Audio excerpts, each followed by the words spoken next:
Lundi, ça sera une journée de manifestation et de grève nationale. Alors en front commun, les syndicats appellent à la mobilisation. Ils attendent plus de 70 000 personnes.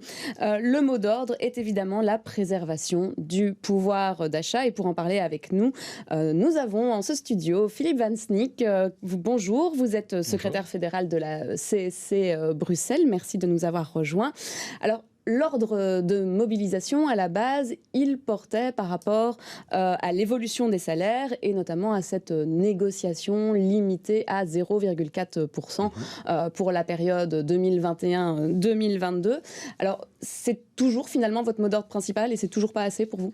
Non, bien entendu. Donc, le mot d'ordre, c'est quoi ? C'est faire changer cette loi de 96 qui bloque tout simplement les salaires. Et donc, la question qui est posée, c'est est-ce que dans un pays démocratique, on peut aussi, de manière démocratique, dans l'entreprise, négocier avec les travailleurs qui, par leur force de travail, il ne faut pas l'oublier, amènent de la richesse dans l'entreprise. Et donc, ensemble, comment pouvons-nous négocier une distribution juste des richesses de cette entreprise ? Aujourd'hui, la seule chose que les entreprises font, majoritairement, excusez-moi, c'est de verser des dividendes aux actionnaires. Donc le capital, lui, il est rémunéré. C'est une bonne chose, il faut le souligner. Mais le travailleur, lui, il a 0,4% quand vous savez bien que, par exemple, le gaz a augmenté de plus de 130%. Et donc ça veut dire qu'il faut faire sauter cette loi de 96 ? Il faut largement la modifier, ça c'est certain. On appelle les organisations à négocier dans une entreprise quand il faut, par exemple, négocier des salaires à la baisse. Par exemple, dans une restructuration. Là, nous sommes les bienvenus, on se met autour de la table et on parle de bonne volonté des travailleurs. Pourquoi ne pouvons-nous pas faire la même chose lorsqu'une entreprise fonctionne bien, elle vit bien, on est heureux puisqu'elle fait du bénéfice. Il y a des entreprises qui font énormément de bénéfices. Eh bien, mettons-nous autour de la table de manière démocratique et puis on négocie et on négocie une distribution de cette richesse produite. Alors, vous l'avez dit, le prix de l'énergie a beaucoup augmenté. On a une inflation de 8%. Le pouvoir d'achat, du coup, est quand même fortement impacté et pénalisé. Il y a l'indexation automatique des salaires. C'est quelque chose qu'on a envie de préserver. En tout cas, on l'a vu dans les rapports des experts ces derniers jours. Mais elle ne suffit plus aujourd'hui. Non, quand on voit l'indexation, en fait, c'est d'abord l'indexation ne touche pas tous les secteurs et elle vient toujours en retard. Et donc, et pas au même moment, en plus, selon les secteurs. Bien entendu, mais je rappelle que certains secteurs ne l'ont pas du tout. Donc, ce qui se passe ici, c'est qu'on essaye d'aider les travailleurs et les travailleuses et les allocataires sociaux de suivre le coût de la vie. Donc c'est ça. Et c'est vrai que les entreprises doivent en tenir compte dans leur plan financier, mais c'est la vie. Et c'est heureux d'ailleurs, parce qu'en général, quand il y a une indexation, ça veut dire qu'il n'y a pas de déflation. Et donc, ça veut dire que l'économie fonctionne bien, elle tourne bien. Et donc, bien entendu, il faut faire en sorte que les entreprises fassent du bénéfice.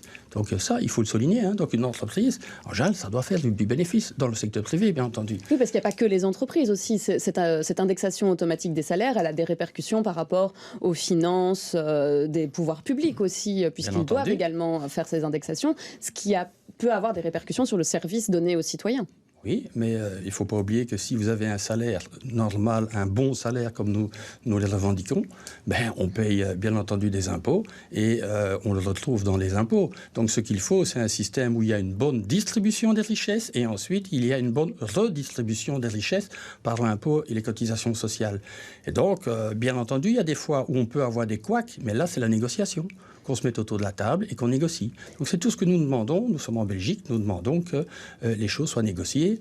Et donc c'est pour ça qu'on fait un appel. Le 20 juin, on doit être beaucoup. Je pense que même les familles peuvent venir parce que le salaire, ça touche toutes les familles, notamment à Bruxelles. Quand on voit, il faut payer le logement, il faut payer beaucoup de choses.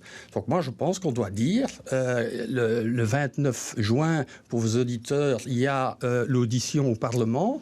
Les politiciens vont prendre une position. réflexion, eh bien, sont-ils, oui ou non, pour plus de démocratie dans les entreprises?